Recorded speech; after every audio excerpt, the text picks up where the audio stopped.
hello friends आज मैं lasso आपलोकर ओसৰত এটা অতি গুৰুত্বপূৰ্ণ টপিক আৰু এই টপিকটো হৈছে যে যদিহে কিবা কাৰণত আপোনালোকৰ মোবাইলৰ পৰা কন্টেক্ট ডিটেইলছটো ডিলিট হৈ যায় তেতিয়াহলে আপোনালোকে কেনেকৈ ৰিস্টোৰ কৰিব পাৰিব কেনেকৈ কন্টেক্টবিলাক আপোনালোকে ঘূৰাই নিব পাৰিব আপোনালোকে এই ভিডিঅ'টোত আজি দেখি পাব আপোনালোকৰ মোবাইলৰ পৰা যিটো নেকি ফোন নাম্বাৰ যদি ডিলিট হৈ যায় তেতিয়াহলে কেনেকৈ আপোনালোকে ৰিস্টোৰ কৰিব পাৰিব আৰু আপোনালোকে এই ভিডিঅ'টো সম্পূৰ্ণকৈ চাব অকনো স্কিপ নকৰিব তেতিয়া আপোনালোকে ধুনীয়াকৈ বুজি পাব এতিয়া আহক মই আপোনালোকক দেখুৱাম যে আপোনালোকে কেনেকৈ মোবাইলৰ যদি ফোন নম্বৰবিলাক ডিলিট হৈ যায় কন্টেক্টবিলাক ডিলিট হৈ যায় তেতিয়াহলে কেনেকৈ ঘূৰাই আনিব পাৰিব বা ৰিস্টোৰ কৰিব পাৰিব এতিয়া আপোনালোকে এই ভিডিঅ'টোত সেটিং এপ দেখি পাইছে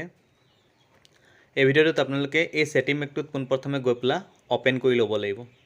সেটিং এপটো আপোনালোকে ওপেন কৰাৰ পিছত তাৰপিছত আপোনালোকৰ এনেকা ধৰণৰ ইন্টাৰফেস এটা শো আহিব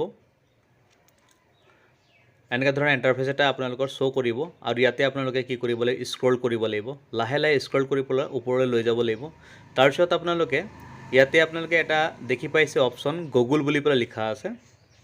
সেই গুগল অপচনটোত গৈ পেলাই আপোনালোকে ক্লিক কৰিব লাগিব গুগল অপচনত ক্লিক কৰাৰ পিছত আপোনালোকৰ এনেকা ধৰণৰ ইন্টাৰফেস আকৌ এটা শো কৰিব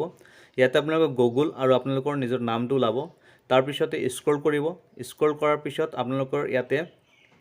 বিভিন্ন ধৰণৰ অপচন দেখি পাইছে কিন্তু তাৰে ভিতৰত আপোনালোকৰ সেটআপ এণ্ড ৰিস্টোৰ বুলি পেলাই লিখা আছে সেটআপ আৰু ৰিস্টোৰ যেটো অপচনটো লিখা আছে সেই অপচনটোত আপোনালোকে ক্লিক কৰিব লাগিব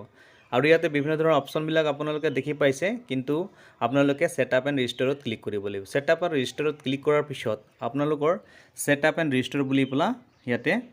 দেখি পাব তাৰপিছতে আপোনালোকে পোনপ্ৰথমে ৰিস্টোৰ কন্টেক্টছ বুলি লিখা আছে তাৰপিছত সেটআপ নিয়াৰ বাই ডিভাইস বুলি লিখা আছে সেটআপ ইয়োৰ ৱৰ্ক প্ৰফাইল বুলি লিখা আছে গতিকে আপোনালোকে ৰিস্টোৰ কন্টেক্টছত গৈ পেলাই আপোনালোকে ক্লিক কৰিব লাগিব তাৰপিছতে আপোনালোকৰ এনেকা ধৰণৰ ইন্টাৰফেস শো কৰিব তাৰপিছত ৰিস্টোৰ কন্টেক্ট বুলি পেলাই লিখা আছে ওপৰত তাৰপিছত তলত লিখা আছে ৰিস্টোৰ বুলি পেলাই আপোনালোকে যেতিয়াই এই অপচনটোত ক্লিক কৰিব তেতিয়া আপোনালোকৰ যিবিলাক মোবাইলৰ পৰা কন্টেক্টবিলাক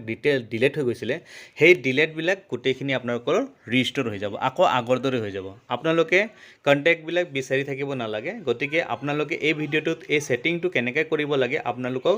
মই দেখুৱালো আৰু আপোনালোকে নিশ্চয় বুজি পাইছে গতিকে আপোনালোকে কেতিয়াবা যদি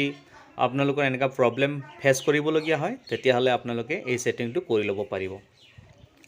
আৰু এই ভিডিঅ'টো চাওঁতে আপোনালোকে যিখিনি সময় দিলে তাৰ বাবে মই ধন্যবাদ দিছো আৰু আপোনালোকে চাকে এই ভিডিঅ'টো চাই ভাল পাইছে তেতিয়াহলে